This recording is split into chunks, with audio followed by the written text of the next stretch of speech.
Salut à tous. Comme vous voyez là, je suis en forêt. Comme vous pouvez le constater chez vous aussi très certainement, tout a de l'avance. Donc là on voit qu'il y a quelques fleurs.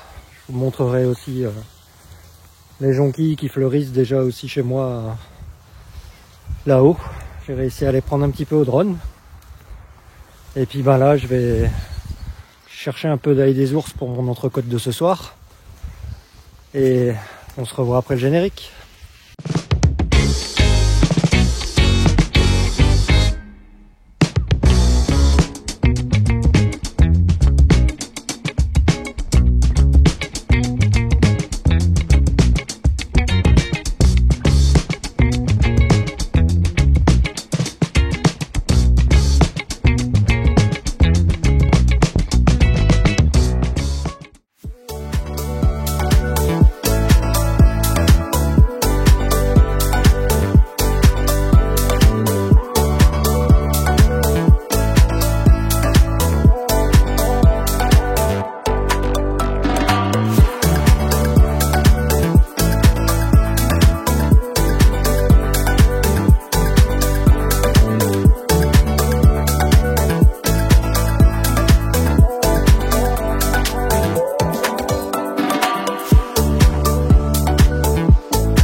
Donc aujourd'hui je voulais aborder un sujet avec vous, sujet du varroa.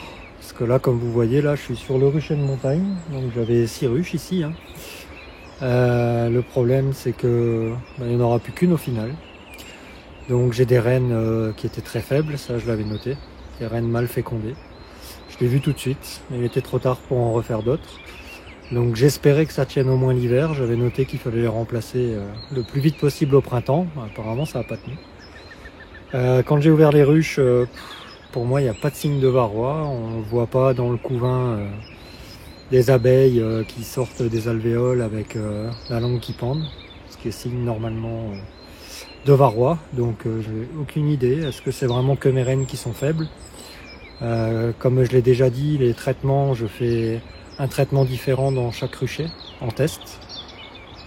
Maintenant, je sais pas, si vous avez des idées, si vous avez des retours, dites-le moi en commentaire. Là j'ai un gros doute, donc j'en referai, c'est pas grave. Là j'ai déjà récupéré les 3 ruches qui étaient là, elles sont prêtes à repartir, désinfectées, nettoyées, enfin voilà. Elles sont prêtes à repartir, c'est vraiment pas le souci. Mais j'aimerais juste savoir si éventuellement ce serait pas le traitement. Alors d'habitude, l'année dernière j'ai fait exactement le même traitement. Donc pas sur ces ruches là, mais sur des ruches avec des reines un peu plus fortes, forcément. Et ça s'est très bien passé. Donc est-ce que c'est réellement le traitement ou pas? Je ne sais pas du tout. Je sais pas du tout. Est-ce que c'est l'humidité qui les a trop épuisées, elles étaient vraiment trop faibles? Parce que les reines n'étaient pas bonnes et elles pondaient pas assez? Vraiment aucune idée. Donc j'ai encore celle-là où j'ai la reine qui pond, mais j'ai plus assez d'abeilles pour s'occuper du couvain. Celle où est posée la caméra de mémoire, c'est exactement la même chose. Et la seule qui va très bien, où la reine était très belle depuis le départ, c'est la ruche du fond là. Donc elle se porte très bien, elle a le nombre d'abeilles qu'il faut, largement suffisant, elle pond, tout est occupé, les abeilles s'occupent de tout le couvain. Donc je ne sais pas. Donc si vous avez des retours là-dessus, alors je sais que c'est difficile, j'aimerais plutôt avoir des retours par rapport à votre expérience, surtout sur le varomède éventuellement, ou si vous avez eu des ruches faibles et vous avez eu la même mauvaise expérience, ou ça n'a même pas passé l'hiver. Là pour l'instant... Je pense que c'est vraiment ça, mais j'ai quand même un doute sur le traitement. Je sais pas pourquoi, j'ai un mauvais pressentiment sur cette partie-là. Donc voilà. Donc pour les non-apiculteurs, le varroa, il faut savoir que c'est un acarien. Un acarien qui est dans nos ruches. Alors c'est un parasite, on a ça depuis une 40aine d'années maintenant. Donc quand vous entendez des apiculteurs parler des traitements, c'est des traitements uniquement contre le varroa, on ne traite pas pour autre chose. On n'a pas de traitement qui éradique à 100%. C'est toujours du maximum 90% quand il est vraiment en utilisation optimale. Donc en fait on baisse la pression, mais on n'arrive pas à éradiquer ce parasite. Donc on a aussi une contamination qui se fait par les gens qui veulent pas traiter. Donc chacun fait comme il veut, mais en attendant, c'est sûr que on peut pas résoudre le problème si tout le monde ne traite pas. Donc en fait nous on a beau traiter, si à côté de nous on a un rucher avec un apiculteur qui traite pas, on risque une contamination sur nos ruches, donc ce qui fait qu'on n'arrive jamais à se débarrasser du varroa non plus. Après, est-ce que c'est vraiment des raisons claires et précises? On ne sait pas. En fait, on a beau regarder un peu partout, il n'y a personne qui indique le pourquoi du comment on n'arrive pas à avoir des traitements qui éradiquent à 100% le varroa.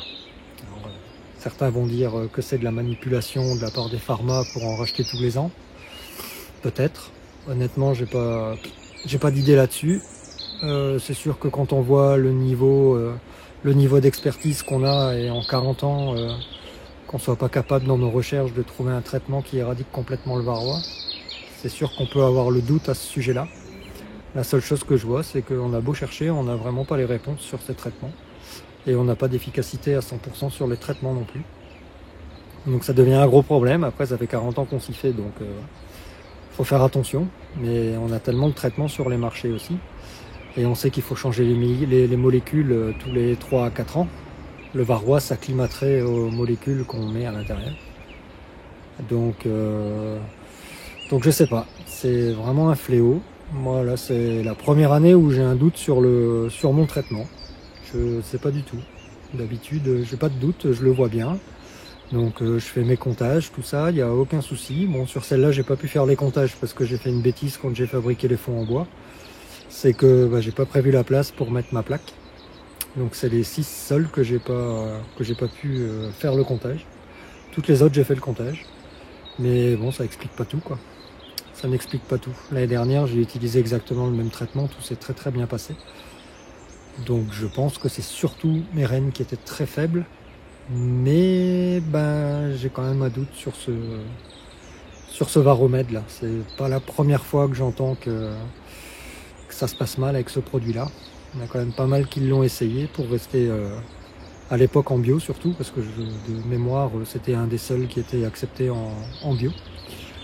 Mais apparemment c'était une catastrophe. Donc je ne sais pas du tout. Donc dites-moi en commentaire ce que vous en pensez. J'ai assisté aussi à une conférence sur des souches VSH. Alors pareil pour les apiculteurs, pour les non-apiculteurs, pardon. Les souches VSH en fait ce seraient des souches qui sont tellement bonnes au niveau de l'hygiène qui enlèveraient le varroa de la ruche. Donc il y en a, c'est sûr, il y a des souches. Maintenant la conférence durait 1h30, je vous avouerai qu'au bout d'une heure j'ai décroché parce qu'en fait on n'a rien appris. C'est toujours la même chose qu'il y a 10 ans. Alors sur le principe, je trouve ça génial. Trouver une souche VSH, on sait le faire maintenant, ça c'est génial.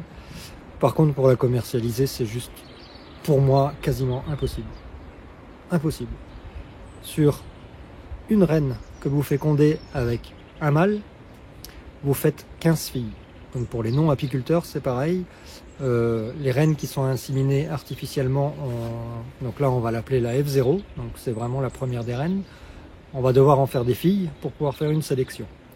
Donc sur 15 filles, donc des F1, on va en retenir que 5.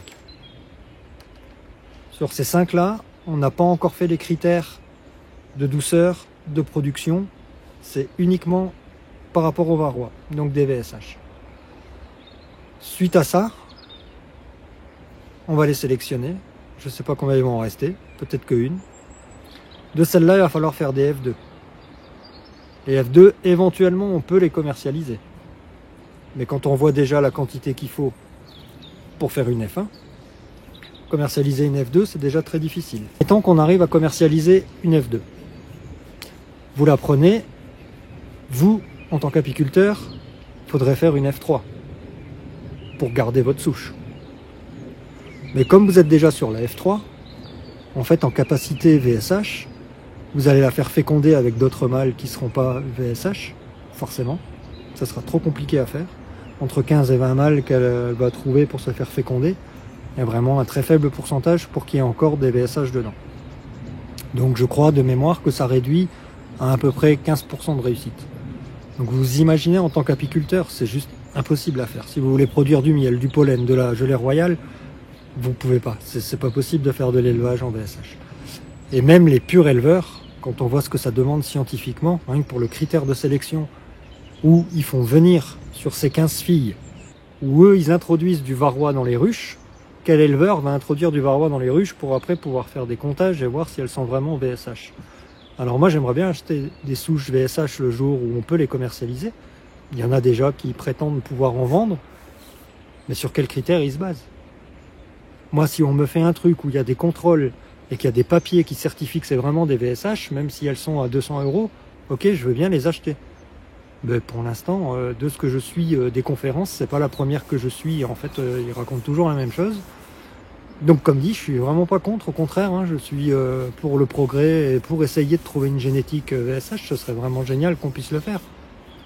Mais c'est juste qu'on n'a aucun critère, donc tous les éleveurs qui nous vendent soi-disant de la VSH, sur quels critères exactement ils se basent, quoi. Quand je vois déjà scientifiquement tout ce qu'ils font dans des labos de recherche pour pouvoir créer de la VSH, honnêtement, un éleveur il peut pas le faire, il n'a pas les capacités de le faire, quoi. C'est juste pas possible. Donc elle sera VSH à 10 ou 15% sur son cheptel, mais c'est quasiment impossible qu'il puisse vendre, je sais pas, une centaine de rennes à l'année en VSH. En tout cas, il n'y a aucun critère, il n'y a aucun contrôle là-dessus. Donc qu'il y ait des certificats vraiment noir sur blanc, avec des gens qui viennent contrôler pour voir si c'est vraiment de la VSH. Et je pense qu'on aurait de drôles de surprises quand on voit déjà sur des rennes, on va dire de souches classiques. Quand on voit la qualité de certains éleveurs, je me suis déjà fait avoir aussi quelques fois là. Donc maintenant je travaille qu'avec un seul. Alors c'est pas forcément bon parce que j'aimerais bien aussi pouvoir varier un petit peu mes souches. Mais au moins lui je suis sûr. Donc je change pas, tant pis. Je sacrifie le fait d'avoir toujours la même souche, mais je change pas parce que lui à chaque fois c'est de la satisfaction garantie. Et tous les autres que j'ai testés, c'était des catastrophes. Donc à 50 € la reine, ça commence à coûter un petit peu. Donc j'aimerais aussi en commentaire, si vous pouviez me donner tous le nom de tous les traitements que vous utilisez. Comme dit, moi j'utilise un traitement par rucher. Donc c'est intéressant pour moi de savoir s'il y en a d'autres que je connais certainement pas d'ailleurs. Comme ça je peux continuer à varier. Donc pour moi je les laisse à peu près 3 ans en test par rucher. Si je suis satisfait, je le bascule sur un autre rucher et j'essaye une autre molécule. Encore une fois, pour pas que le varroa s'acclimate à la molécule que j'ai utilisée tout de suite au départ. Mais si vous pouviez me faire en commentaire vraiment tout ce que vous utilisez, ce qui est bon, ce qui est pas bon. Comme ça, tout ce qui est pas bon, moi je vous fais relativement confiance. Je vois que j'ai des commentaires vraiment de qualité à chaque fois. Donc celui qui me dit qu'il a testé, comme par exemple le Varromed et que c'était mauvais, je le sors de la liste tout de suite. Et s'il a testé autre chose qui va pas non plus, je sors aussi de la liste. Comme ça fait gagner du temps à tout le monde. Si tout le monde se concerte, si tout le monde peut échanger, parce que je trouve que dans le monde apicole, il y a quand même très peu de gens qui échangent. Vous voyez bien que quand vous mettez des commentaires, c'est tout le monde qui voit les commentaires. Donc en fait, quand vous apportez votre expérience, c'est pas que pour moi, c'est aussi pour les autres. Donc c'est ce que je trouve de très riche, quoi. Et là-dessus, c'est vraiment top. Donc, comme dit, je vous ai déjà remercié dans l'épisode d'avant par rapport aux frelons asiatiques où j'ai eu des super retours, par rapport aux semences aussi mellifères. Dans ce même épisode où j'ai vraiment eu des super retours. Enfin, j'ai vraiment que des bons retours au niveau des commentaires et c'est vraiment enrichissant. Donc si on pouvait continuer là-dessus et échanger là-dessus, moi je pense qu'au niveau des expériences de chacun, c'est ce qui apporte, ce qui enrichit l'apiculture. Donc comme dit, j'ai travaillé chez des professionnels, j'ai vu des méthodes différentes. Après j'ai la mienne, vous avez la vôtre, chacun a sa méthode. Moi je critique absolument pas les méthodes parce que je vois que chacun a sa méthode. Et c'est ce qui apporte la richesse. Alors je m'inspire d'autres méthodes, heureusement. C'est ce qui me fait progresser aussi, parce que je dis pas que la mienne c'est la meilleure, loin de là. C'est tellement une super activité qui est tellement riche, qui diffère tellement, rien que d'un rucher à un autre pour un apiculteur selon son emplacement, c'est pas la même apiculture. Les abeilles n'ont pas le même comportement, chaque année est différente. Chaque fois que vous avez une année avec une météo différente, à chaque rucher vous aurez un comportement différent. C'est ça la richesse de l'apiculture. On travaille pour nos abeilles, mais c'est quand même à la fin les abeilles qui font le travail. Donc voilà, on a une activité qui est vraiment, enfin moi je trouve que c'est une activité magique. Je suis toujours baba quand je vois mes abeilles en train de travailler dans la ruche. Je suis admiratif de tout ce qu'elles font. Et si je peux les aider au mieux et éviter de faire des bêtises, parce que justement on peut échanger et vous pouvez échanger votre expérience pour éviter de faire des bêtises, et ce serait génial. Et en plus pour ceux qui débutent, ce serait encore mieux, parce que quelqu'un qui va démarrer avec 1 ou 2 ruches, il n'a pas le droit à l'erreur le premier hiver. Hein. S'il perd tout de suite ses 2 ruches, il va être écœuré, ça coûte de l'argent, c'est quand même un gros investissement d'avoir des ruches. Donc si on peut juste accompagner à ce niveau-là aussi pour ceux qui veulent démarrer, ce serait carrément super. Enfin moi en tout cas c'est le but de ma chaîne, quoi. C'est vraiment d'être ouvert et d'avoir de l'échange avec tout le monde. Donc je vous encourage à continuer comme ça, vraiment ça me touche. En plus vous êtes à chaque épisode après de plus en plus nombreux à vous abonner. Donc vous pouvez me suivre aussi sur Facebook avec les butineuses de Ludo, pareil, sur Instagram aussi. Donc pour l'instant je mets pas grand chose en publication parce que c'est déjà... J'annonce en fait juste les épisodes que je mets sur YouTube. Après je fais un petit peu de publicité aussi pour le site internet, parce que j'ai quand même lancé une ligne de vêtements pour essayer de... comme la veste là qui n'est pas encore en ligne parce que celle-là elle est en test. Mais chaque fois que j'ai mis des vêtements, je les ai d'abord testés pour être sûr de la qualité. Donc la qualité en rapport qualité-prix, je pense que je suis pas trop mal. Donc l'idée, c'est pas de vivre de ça, c'est si ça peut déjà m'apporter des fonds pour pouvoir faire des déplacements, pour aller voir d'autres apiculteurs. Donc il y a un déplacement qui est prévu là pour le mois d'avril normalement. Voilà, donc la ligne d'habits, encore une fois, ça permet de pouvoir financer des déplacements. J'ai des contacts aussi avec des apiculteurs qui sont un petit peu plus loin, ça me fait un peu de distance. Donc vous connaissez le coût du gasoil, vous connaissez le coût des déplacements, des hôtels, etc. Tout ça, c'est des frais.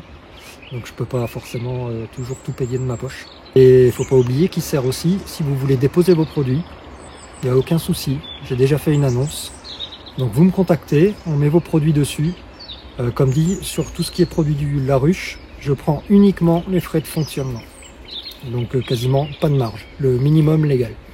L'idée, c'est pas de gagner de l'argent avec ça, c'est d'être tous ensemble, parce que plus on est nombreux et plus on peut communiquer. C'est plus facile de communiquer avec un seul site et être plusieurs apiculteurs sur le même site, que chacun dans son coin avec son propre site. Vous savez ce que ça coûte en référencement, vous savez, voilà. Même moi, j'ai pas encore référencé correctement, parce que j'attends sur vous pour savoir si je dois référencer au niveau national pour les produits, ou si j'aurai peut-être que des apiculteurs en local, et du coup, je vais pas référencer et dépenser de l'argent monstre en national. Mais il faut savoir que quand on est ensemble, plus on communique dessus et plus le référencement est facile et coûte moins cher aussi. C'est un avantage pour tout le monde. Et moi, ce sera ma satisfaction personnelle. Donc voilà, donc je vous encourage encore à me contacter par rapport aux produits de la ruche. Que ce soit pollen, miel, gelée royale, produits transformés, aucun souci. Vous êtes artisan, vous faites du nougat, du pain d'épices, peu importe. Ma seule condition, c'est que ce soit du miel français. Voilà, je veux vraiment mettre tout ça en avant. Et puis mettre en avant vos produits et la richesse de votre travail, tout simplement. Bon, c'était un épisode un peu court, hein, mais il n'y a pas grand chose à faire, il n'y a pas grand chose à dire. Là, vous voyez, il pleut. Donc ça fait 3 fois que j'arrête mes prises et que je suis obligé de recommencer parce que je prends une averse entre deux là. C'est un peu la catastrophe en ce moment, la météo. On a 2 jours de soleil, 1 semaine de pluie, enfin c'est comme ça depuis le mois d'octobre de toute façon, donc on commence à y être habitué. Donc je vous remercie encore une fois de me suivre. Et puis, je vous dis au prochain épisode. Allez, bonne fin de journée. Salut!